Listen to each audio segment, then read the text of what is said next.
Sunita Williams, जी हाँ, Sunita Williams एक ऐसी उड़न परी जो सितारों से बातें करती है और अंतरिक्ष में जाती है।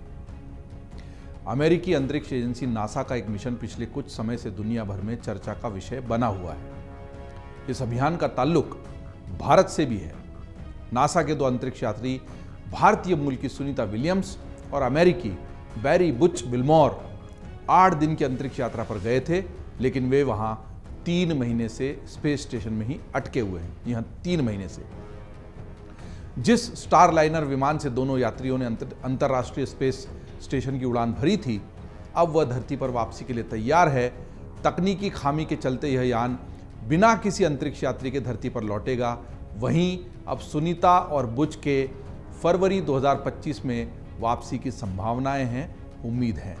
जी हाँ, आज बात को समझो में समझने की कोशिश करेंगे कि ऐसा क्यों हुआ कि 8 दिन का ये मिशन इस तरह से अधर में लटक गया और सुनीता विलियम्स बुच, क्या ये दोनों ही वहाँ पर हैं या वहाँ और भी लोग हैं? इस पूरे मिशन को लेकर कहाँ दिक्कत आई, कहाँ खामियां आई और क्या इस तरीके से फरवरी 2025 तक सुनीता का, उनके साथी का वहीं पर बने रहना संभव भी हो पाएगा? बात को समझने की कोशिश करते हैं। आइए जानते हैं कि नासा का ये मिशन क्या है जिस पर सुनीता गई। यह मिशन किस लिए भेजा गया था? अब विमान की वापसी तो हो रही है, लेकिन उसके साथ अंतरिक्ष यात्री वापस क्यों नहीं आ पा रहे हैं? और क्या पहले भी इतने समय तक कोई मनुष्य अंतरिक्ष में रह पाया है? तो सबसे पहले जानने की कोशिश करते हैं कि नासा का ये मिशन क्या है जिस पर सुनीता विलियम्स अंतरिक्ष में गई हुई। इसी साल 5 जून को नासा का Boeing crew flight test mission launch किया गया था। इस मिशन के तहत नासा ने अपने 2 अंतरिक्ष यात्री सुनीता विलियम्स और बैरी बुच विल्मोर को 8 दिन की यात्रा पर भेजा। दोनों को स्टार लाइनर अंतरिक्ष यान के जरिए मिशन पर भेजा गया था। मिशन का मकसद क्या था, ये जानने की कोशिश करते हैं। दरअसल यह अंतरिक्ष यात्रियों के साथ अंतर्राष्ट्रीय अंतरिक्ष स्टेशन ISS के लिए स्टार लाइनर अंतरिक्ष यान की पहली उड़ान थी। जिस मिशन पर सुनीता और बैरी गए हैं वो नासा का व्यावसायिक क्रू कार्यक्रम का हिस्सा है। मतलब नासा के एक अपने खुद के मिशन होते हैं, प्रोग्राम होते हैं, और एक कमर्शियल प्रोग्राम उन्होंने लॉन्च किया था और उसी के तहत पहली बार स्टार लाइनर अंतरिक्ष में गया। दरअसल नासा का लक्ष्य है कि वह अमेरिका के निजी उद्योग के साथ साझेदारी में अमेरिका से अंतर्राष्ट्रीय अंतरिक्ष स्टेशन तक सुरक्षित, विश्वसनीय और कम लागत के मानव मिशन भेजे। तो जानने की कोशिश करते हैं कि मिशन का मकसद क्या है। यह अंतरिक्ष यात्रियों के साथ अंतर्राष्ट्रीय अंतरिक्ष स्टेशन ISS के लिए स्टार लाइनर अंतरिक्ष यान की पहली उड़ान थी। जिस मिशन पर सुनीता और बैरी हैं, नासा के व्यावसायिक क्रू कार्यक्रम का यह हिस्सा है। दरअसल नासा का लक्ष्य है कि वह अमेरिका के निजी उद्योग के साथ साझेदारी में अमेरिका से अंतर्राष्ट्रीय अंतरिक्ष स्टेशन तक सुरक्षित, विश्वसनीय और कम लागत के मानव मिशन को भेजे, और इसीलिए ये पहला प्रयास था कमर्शियल सेक्टर के साथ कोलैबोरेट करके, उनके साथ साझेदारी करके इस स्टार लाइनर को भेजने का, और वो पहली बार इसी मिशन के तहत अंतरिक्ष में गया था। ये भी जानने की कोशिश करते हैं कि इस क्रू की उड़ान परीक्षण के क्या क्या लक्ष्य थे। इस मिशन का लक्ष्य अंतरिक्ष स्टेशन पर 6 महीने के रोटेशनल मिशन, यानी कि बारी बारी से मिशन करने को अंजाम देने की स्टार लाइनर की क्षमता को परखना था, दिखाना था। लंबी अवधि की उड़ानों से पहले तैयारी को परखने के लिए ज़रूरी परफॉर्मेंस डेटा जुटाया जा सके, इसके लिए क्रू उड़ान परीक्षण को बनाया गया था। जिस स्टारलाइनर विमान से यात्री गए हैं, फिर उसका हुआ क्या है, ये जानने की कोशिश हम करते हैं। बात को समझो में। अंतरिक्ष स्टेशन के लिए स्टार लाइनर की उड़ान के दौरान अंतरिक्ष यान के कुछ थ्रस्टर्स ने उम्मीद के मुताबिक प्रदर्शन नहीं किया। थ्रस्टर्स आमतौर पर कम फोर्स वाले रॉकेट मोटर्स को कहा जाता है। थ्रस्टर्स के कमजोर प्रदर्शन के अलावा स्टार लाइनर के हीलियम सिस्टम में भी कई लीक देखने को मिले। तब से नासा और बोइंग ने अंतरिक्ष यान के बारे में अधिक जानने के लिए काफ़ी समय लिया है, क्योंकि ये बहुत संजीदा मसला है। इसका गहन परीक्षण किया गया।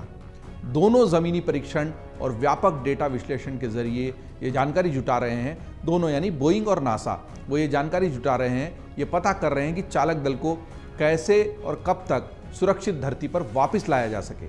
इस बारे में सबसे अच्छा, सबसे सुरक्षित निर्णय कब लिया जाए। इस जांच में अंतरिक्ष शटल कोलंबिया दुर्घटना के बाद स्थापित हुए संगठन भी शामिल थे, क्योंकि आपको कोलंबिया का कल्पना चावला वाला मिशन याद होगा। जहां पर भीषण दुर्घटना हुई थी। यह दुर्घटना 1 फरवरी 2003 को हुई थी। यह दुर्घटना तब हुई थी जब कोलंबिया अंतरिक्षयान पृथ्वी के वातावरण में वापस आ रहा था। इस दुर्घटना में सभी 7 अंतरिक्ष यात्री मारे गए थे, जिसमें भारतीय मूल की कल्पना चावला भी शामिल थी। बहुत दुखद, दिल दहला देने वाली घटना थी। तो उस वक्त जो कोलंबिया मिशन फेल हो गया था, उससे जुड़े हुए लोगों को भी शामिल किया गया ताकि उस तरह की गलतियां न दोहराई जाएं और यात्रियों को कैसे भी करके सुरक्षित वापस लाया जाए। फिर यह समझने की कोशिश करते हैं कि अंतरिक्ष यात्रियों के बिना फिर स्टारलाइनर वापस क्यों आ रहा है, क्योंकि अंतरिक्ष यात्रियों को लेकर गया था और वो खाली बिना मानव के वापस आ रहा है। दरअसल नासा ने अंतरिक्ष यान में अंतरिक्ष यात्रियों सुनीता और बैरी के बिना स्टारलाइनर को वापस धरती पर बुलाने का निर्णय ले लिया है। नासा ने स्टारलाइनर की वापसी से जुड़ी गहन तकनीकी समीक्षा के बाद यह निर्णय लिया। स्टारलाइनर के सिस्टम और मानव अंतरिक्ष उड़ान के लिए नासा के जो उच्च प्रदर्शन और सुरक्षा के मानक हैं, उनके बारे में एजेंसी फिलहाल अनिश्चित थी। इसको देखते हुए एजेंसी ने बैरी और सुनीता की वापसी के लिए जोखिम नहीं लिया। मतलब वो नहीं चाहते थे कि किसी तरह का जोखिम लेकर इन यात्रियों को बुलाया जाए, केवल यान को वापस धरती पर बुला लिया जाए। अभी स्टारलाइनर के साथ क्या हुआ है, नासा और बोइंग सितंबर की शुरुआत में बिना चालक दल के स्टारलाइनर की वापसी की तैयारी शुरू कर दी गई थी नासा और बोइंग द्वारा। स्टारलाइनर 6 सितंबर को देर रात अंतरिक्ष स्टेशन से अलग हो जाएगा और शनिवार 7 सितंबर को दोपहर में न्यू मैक्सिको के व्हाइट सैंड्स स्पेस हार्बर पर उतर जाएगा। स्टारलाइनर की वापसी सुरक्षित होने की उम्मीद की जा रही है, क्योंकि अंतरिक्ष यान ने पहले एक सफल मानव रहित प्रवेश और लैंडिंग पूरी कर ली थी। मतलब ये जो अंतरिक्ष यान गया है, इसको पहले भी एक बार बिना मानव के भेजा गया था और वो सुरक्षित उतर गया था। तभी इस बार कोई जोखिम न लेते हुए एक परीक्षण सफल होने के बाद ही भेजा गया इसमें अंतरिक्ष यात्रियों को। लेकिन ये दुर्भाग्य रहा कि वहाँ जाकर मन के मुताबिक या नासा की सोच के मुताबिक सारा कार्यक्रम नहीं चला। उधर वापसी के दौरान नासा और बोइंग की टीम ने उड़ान की निगरानी करने और भविष्य की उड़ानों के लिए अंतरिक्ष यान को बेहतर बनाने के लिए अतिरिक्त परफॉर्मेंस डेटा भी जुड़ाने का पूरी व्यवस्था, पूरी तैयारी कर ली है। दरअसल ऐसे मिशन इसलिए भी महत्वपूर्ण हो जाते हैं कि अब जो हो गया सो हो गया, आगे फिर ऐसी गलती ना हो, उसके लिए सारा डेटा कैसे मिले ताकि आगे इन सुधारों के साथ ही अंतरिक्ष यात्रियों को भेजा जाए। ये भी जानना महत्वपूर्ण होगा कि अब स्टारलाइनर का क्या होगा। नासा का वाणिज्यिक क्रू कार्यक्रम मिशन के दौरान जुटाए गए सभी स्टारलाइनर डेटा की सावधानीपूर्वक समीक्षा करेगा। इसके बाद यह निर्धारित किया जाएगा कि सिस्टम अंतरिक्ष स्टेशन से नियमित उड़ानों के लिए तैयार है या नहीं। यदि जरूरत पड़ी तो एजेंसी यह भी निर्धारित करेगी कि नासा के सर्टिफिकेशन आवश्यकताओं को पूरा करने के लिए किन अतिरिक्त तत्वों की जरूरत हो सकती है। बैरी और सुनीता के अंतरिक्ष स्टेशन पर क्या स्थिति है, सबसे ज़्यादा दिलचस्पी लोगों की यही है। क्या वो सुरक्षित हैं, क्या वो जीवित रह पाएंगे, किसी तरह से उनको कोई संकट तो नहीं है। तो नासा के अनुसार ही दोनों यात्री अंतरिक्ष स्टेशन पर सुरक्षित हैं। वे अभियान के 71 चालक दल सदस्यों के साथ मिलकर शोध और स्टेशन के रखरखाव का काम कर रहे हैं। वे स्टारलाइनर परीक्षण और तकनीकी बैठकों में भी नियमित रूप से शामिल हो रहे हैं। ये ज़्यादा बड़ा सवाल हो जाता है कि वो इसी तरीके से अंतरिक्ष स्टेशन पर कब तक रह पाएंगे। बैरी और सुनीता विलियम्स फरवरी 2025 के अंत तक इसी स्टेशन पर, यानी इंटरनेशनल स्पेस स्टेशन जो है उस पर बने रहेंगे। नासा एजेंसी के स्पेसएक्स क्रू 9 मिशन की फिर से योजना बना रहा है और सितंबर के अंत में 4 के बजाय केवल 2 क्रू सदस्यों को लॉन्च कर देगा। बैरी और सुनीता क्रू 9 में बाकी 2 सदस्यों के साथ पृथ्वी पर वापस लौट आएंगे। मतलब एक और अन्य यान भेजा जाएगा जिसमें 2 लोगों की जगह सुरक्षित रखी जाएगी। उसको भेजकर सुनीता और बैरी को वापस बुलवाने की तैयारी है। तो क्या सुनीता और बैरी इतने लंबे समय तक अंतरिक्ष में रहने के लिए तैयार हैं? ये भी बहुत बड़ा सवाल है और इसको बात को समझो में हम समझने की कोशिश करते हैं। दरअसल दोनों ने पहले भी स्टेशन पर लंबा समय बिताया है। नासा का कहना है कि उसके अंतरिक्ष यात्री विभिन्न परिस्थितियों के बारे में पूरी तरह से जानते हुए ही मिशन पर निकलते हैं। उनको पता होता है कि किसी भी तरह का खतरा हो सकता है, दिक्कत आ सकती है, संकट हो सकता है और उन्हें तय समय से ज़्यादा भी अंतरिक्ष स्टेशन में रुकना पड़ सकता है। यह मिशन भी उससे अलग नहीं है और उन्होंने संभावनाओं और अज्ञात चीज़ों को समझा है। इसमें योजना से अधिक समय तक स्टेशन पर रहने का भी जो कभी कभी हो जाता है वो भी शर्त शामिल है। तो क्या बैरी और सुनीता अंतरिक्ष स्टेशन पर अकेले हैं? क्या यही 2 लोग हैं जो वहां पर इंटरनेशनल स्पेस स्टेशन पर हैं? ये एक बड़ा सवाल है जो अक्सर जहन में आता है, लेकिन ऐसा नहीं है। बैरी और सुनीता एक्सपीडिशन 71 चालक दलों के साथ जुड़ गए हैं। और जिसमें मतलब पहले से भी कुछ लोग थे वहाँ पर, वो भी उनके साथ हैं, तो वो अकेले नहीं है। इसमें नासा के साथ साथ रोसकॉस्मोस के अंतरिक्ष यात्री भी शामिल हैं, मतलब कुछ और अंतरिक्ष यात्री जो वहाँ पहले से गए हुए थे, वो सारे मिलकर ही वहाँ पर इस वक्त अंतर्राष्ट्रीय स्पेस स्टेशन पर हैं, और यही दोनों नहीं हैं जो वहाँ पर मौजूद हैं। एक बड़ा सवाल जो विज्ञान की दृष्टि से हमें पूछना चाहिए और हमारे जहन में उभरता है वो ये कि कोई भी व्यक्ति अंतरिक्ष स्टेशन पर कितने दिन तक आखिर रह सकता है। तो अंतर्राष्ट्रीय अंतरिक्ष स्टेशन पर एक व्यक्ति का सामान्य प्रवास लगभग 6 महीने का होता है। नासा के अंतरिक्ष यात्री लंबी अवधि के मिशनों के लिए भी अंतरिक्ष स्टेशन पर पहले रह चुके हैं। पिछले मिशनों में नासा को लंबी अवधि के अंतरिक्ष यान और मानव शरीर पर इसके प्रभावों के बारे में बहुत सारा डेटा मिल चुका है। इसे एजेंसी किसी भी मानवयुक्त मिशन पर लागू हमेशा करती ही है।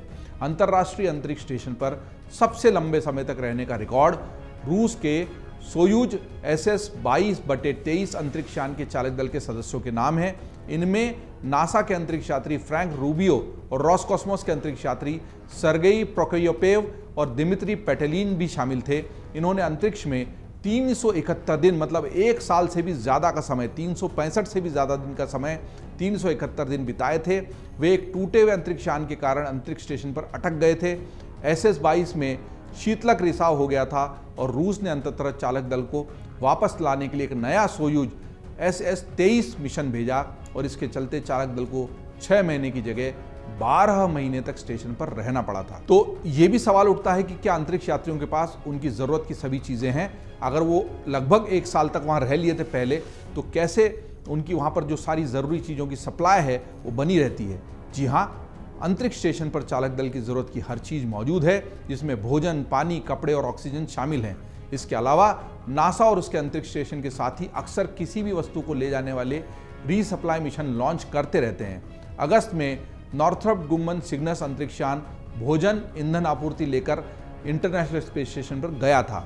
नासा ने 2024 के अंत तक और उसके बाद भी अतिरिक्त रीसप्लाई मिशन की योजना बनाई हुई है। इसका मतलब ये है कि किसी भी तरीके से आपूर्ति बाधित न हो, वहाँ पर सुरक्षित जो हैं वो यात्री रह सकें और उनकी खान पान, भोजन से संबंधित ज़रूरतें पूरी होती रहें।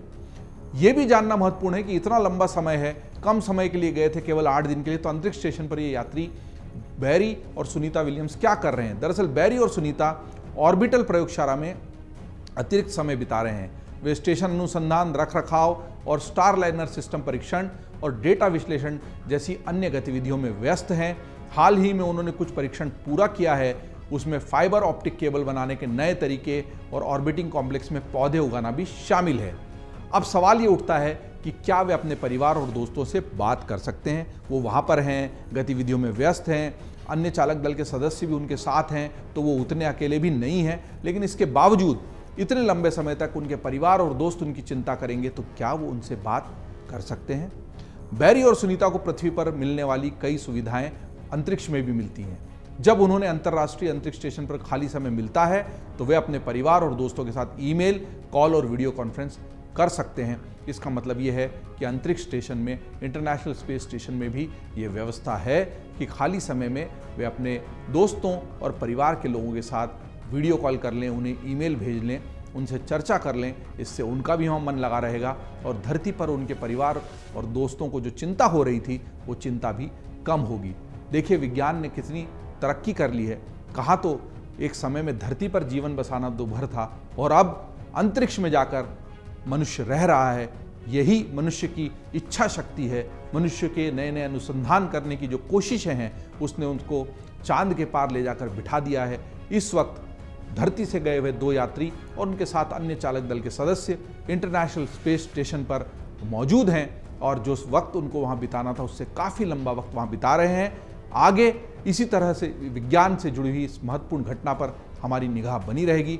आप देखते रहिए अमरउजाला.com। अगर आप ये वीडियो YouTube पर देख रहे हैं तो हमारे चैनल को सब्सक्राइब करें और बेल आइकन को दबाना ना भूलें। अगर आप Facebook पर ये वीडियो देख रहे हैं तो हमारे पेज को लाइक करें।